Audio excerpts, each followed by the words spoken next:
விழுப்புரம் மாவட்டம் திண்டிவனத்தில் பட்டா மாற்றம் செய்ய 3000 ரூபாய் லஞ்சம் வாங்கியதாக தென்பசியார் விஏஓ பொன்னைவனத்தை லஞ்ச ஒழிப்பு போலீசார் கைது செய்தனர்.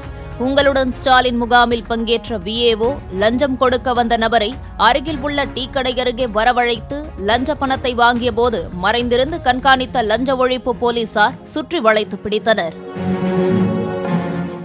பிளே ஸ்டோர் மற்றும் ஆப் ஸ்டோரில் இருந்து பாலிமர் செயலியை QR கோடு மூலம் பதிவிறக்கம் செய்யுங்கள்.